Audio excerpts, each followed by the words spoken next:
likes to this videos? If we make 5,000 likes to this video, we will upload more patriotic news. Thank you. Ivanka Makes paparazzi's jaws hit floor with the dress she wore to take kids on vacation. Ivanka Trump, together with her husband Jared Kushner and youngest son Theodore, was pictured leaving her home in Washington, D.C. on Friday morning. She wore a black fit and flare dress with a colorful panel on the front and accessorized the outfit with black sunglasses, black drop earrings, and black stilettos. She looked very elegant. Her hair was straight and she kept her makeup natural. While she was carrying her son on her hip, her husband was right behind her in a more casual outfit. He wore a light blue shirt, navy jeans, and white sneakers. Theodore, their youngest son, was seen wearing red trousers, and a blue and white check short-sleeve shirt. His outfit was completed with a pair of navy sandals and white socks. Daily Mail reports both Jared and Ivanka looked to be in high spirits as they left their DC home with their youngest child in tow, before making their way into a waiting SUV, which was headed to New York City, where Ivanka had a meeting at the UN with Secretary General Antonio Guterres. The couple's other children Arabella and Joseph were already waiting for their parents and their younger brother in the car, accompanied by Secret Service agents. Assistants were helping the family to load the car with their bags and suitcases.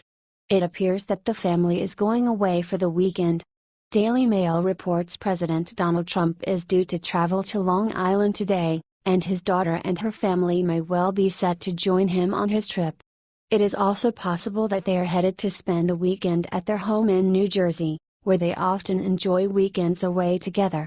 This was the first time Ivanka was pictured after she attended President Trump's joint news conference with Lebanese Prime Minister Saad Hariri in the Rose Garden. Her husband Jared was also at this conference.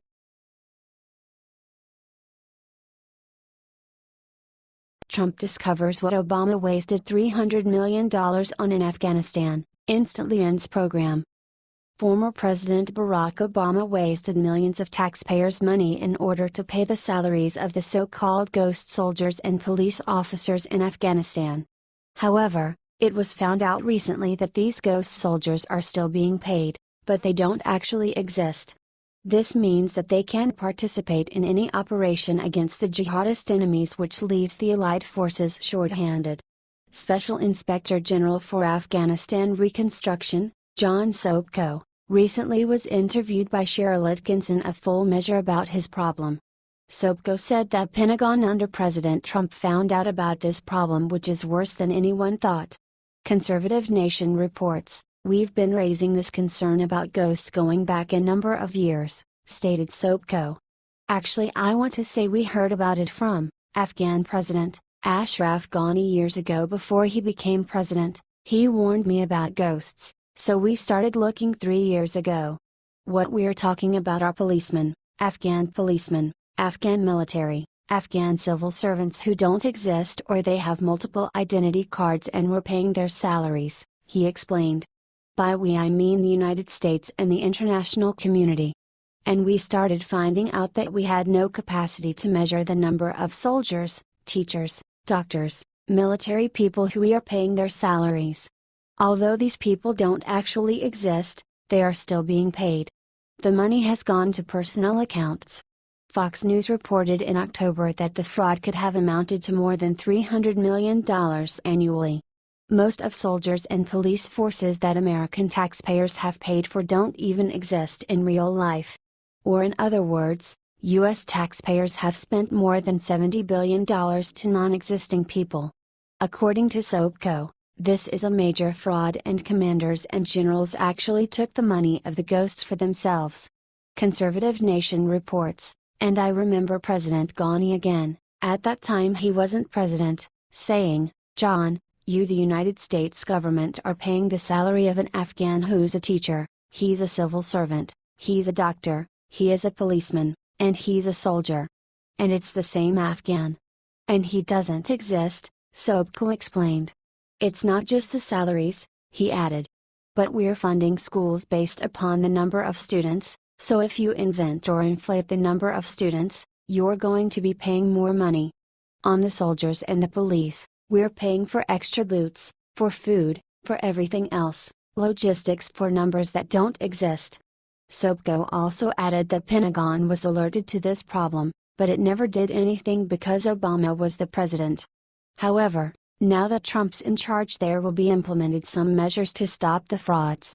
According to the Independent Journal Review, Atkinson noted that the Pentagon had implemented a biometric system that checked such things as fingerprints, photographs and even blood type in an effort to obtain proof of life of Afghan service members in order to weed out the non-existent ghosts that have cost taxpayers so much. Something like this can only appear under Obama's administration. Thank God we have Trump as president right now. There will be no more frauds.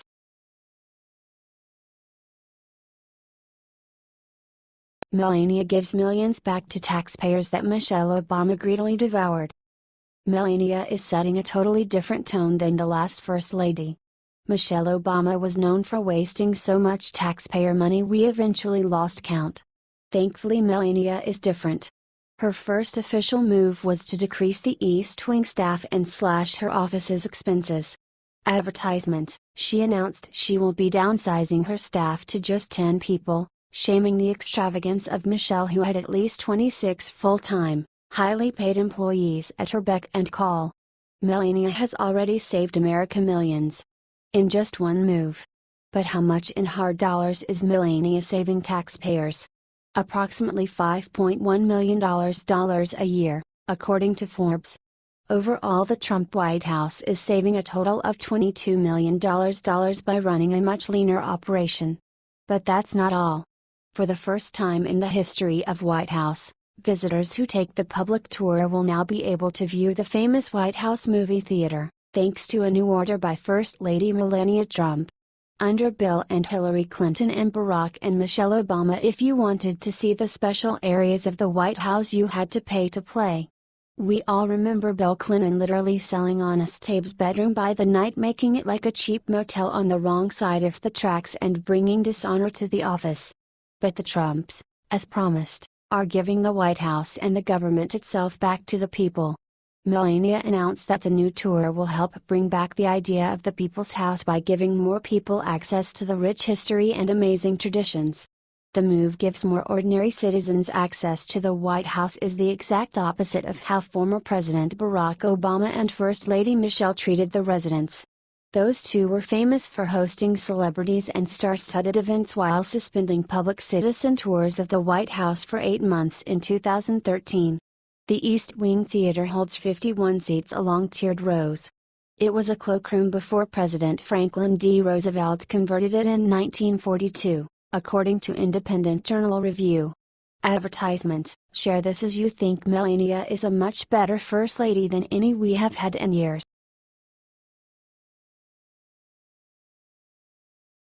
John McCain just left Washington, D.C. After teaming up with the Democrats and the two loser GOP senators in voting against an Obamacare repeal on Friday, John McCain got news on his next stop. He has to return to Arizona ASAP for treatment for his brain cancer. Just after his tragic diagnosis, McCain, 80, rushed back to the Senate Tuesday to support engaging in a debate over health care reform. He wasn't supportive when it counted, though. Advertisement: during his floor speech on Tuesday, the long-tenured senator said that he would only be in D.C. for a few days. He obviously has a lot on his mind.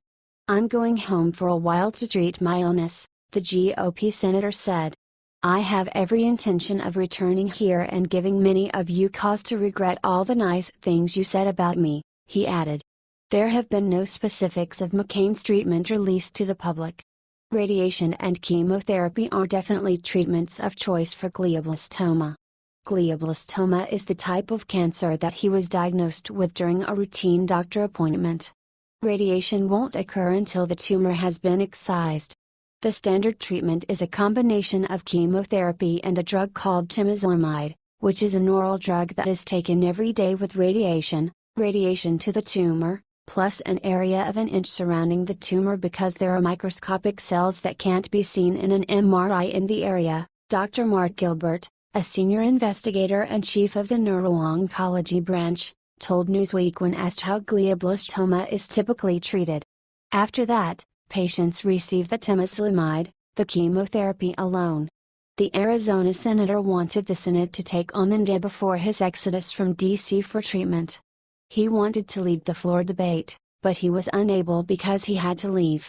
Wanted the Senate to take up the National Defense Authorization Act prior to. Senate Majority Leader Mitch McConnell attempted to get unanimous consent after the vote to proceed to the defense bill early Friday morning, but encountered an objection from Senator Rand Paul, Ardaki. Will you pray for McCain?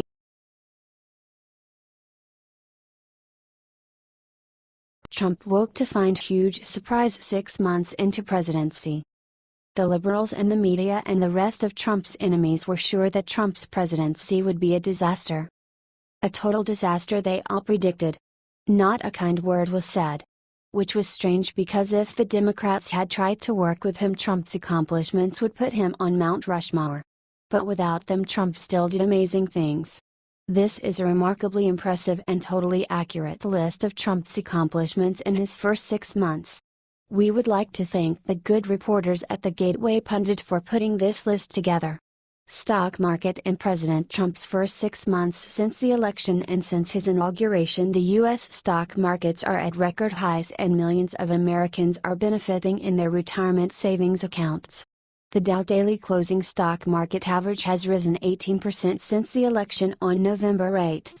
On November 9 the Dow closed at 18,332. Yesterday on July 19 the Dow closed at 21,641 for another all-time stock market closing high. Since the election, the Dow has set a new all-time closing high 1 out of every 4 days the market is open. Since the inauguration on January 20 the Dow is up 9%. It was at 19,827 on January 20. The Dow took just 66 days to climb from 19,000 to above 21,000. The fastest 2,000-point run ever. The Dow closed above 19,000 for the first time on November 22 and closed above 21,000 on March 1. The Dow closed above 20,000 on January 25 and the March 1 rally matched the fastest ever 1,000-point increase in the Dow at 24 days. On February 28 President Trump matched President Reagan's 1987 record for most continuous closing high trading days when the Dow reached a new high for its 12th day in a row. The S&P 500 and the Nasdaq have both set new all-time highs during this period. The U.S. stock market gained $4 trillion in wealth since Trump was elected. The S&P 500 also broke $20 trillion for the first time in its history. U.S. debt as of today, the U.S. debt has decreased under President Trump since his inauguration by -$103 billion. President Obama increased the U.S. debt in his first 6 months more than $974 billion or nearly $1 trillion. The difference between Presidents Trump and Obama is more than $1 trillion. Jobs. According to the Bureau of Labor Statistics, President Trump added a projected 1,027,000 jobs in his first 6 months, January through June 2017. President Obama on the other hand lost more than 3,826,000 jobs in his first 6 months. Unemployment. Also according to the Bureau of Labor Statistics, the unemployment rate since President Trump's inauguration decreased from 4.8% to 4.4%. January through June 2017. The unemployment rate in January 2017 was 4.8% and by June it was down to 4.4%. Unemployment under President Obama on the other hand moved in the opposite direction. In his first 6 months as president, the U.S. unemployment rate increased each month from 7.8% in January 2009 to 9.5% by June of 2009. Inflation. As noted earlier this week, according to the U.S. Bureau of Labor Statistics, the U.S. inflation rate decreased to an 8-month low in June to 1.6%. This is in part due to President Trump's energy policies that are helping average Americans with cheaper gas and electricity. Housing sales are red hot in the U.S. right now. In 2011, houses for sale were on the market an average 84 days. This year, it's just 45 days. According to the U.S. Census Bureau, There were nearly twice as many U.S. housing sales in the past couple of months as there were under President Obama in 2009 during the same time period. The annualized housing sales rate for May 2017 is reported at 610,000, where in 2009 this amount was only 376,000. Decrease in regulations. One of the first things that President Trump did in office was to reduce the number or burdensome regulations put in place during the Obama era. In January, President Trump signed his 2-for-1 executive order mandating that for every new regulation, 2 regulations needed to be revoked. Even far-left Politico notes that significant new federal regulations since Trump's inauguration have slowed to an almost total halt. Regulations cost Americans and American companies money to implement and maintain. Reducing or halting regulations allows companies to spend their money on more prudent money-making areas. Other results: the U.S. Manufacturing Index soared to a 33-year high in President Trump's first 6 months, which was the best number since 1983 under President Reagan. The Federal Reserve has increased interest rates 3 times since President Trump was elected into office in November. The Fed increased interest rates only once in Obama's 8 years prior to the increase after President Trump's winning the election in November. Illegal immigration is down almost 70% under President Trump. NATO announced allied spending is up $10 billion because of President Trump. After being nominated by President Trump, constitutionalist Judge Neil Gorsuch was confirmed and sworn in as Supreme Court Justice in early April. The president has signed around 150 executive orders, memoranda and proclamations as of July 19, including dismantling Obama's climate change initiatives, travel bans for individuals from a select number of countries embroiled in terrorist atrocities, enforcing regulatory reform, protecting law enforcement, mandating for every new regulation to eliminate 2, defeating ISIS, rebuilding the military, building a border wall, cutting funding for sanctuary cities, approving pipelines, reducing regulations on manufacturers, placing a hiring freeze on federal employees, exiting the U.S. from the TPP. Share this with all Trump supporters and especially with all Trump doubters.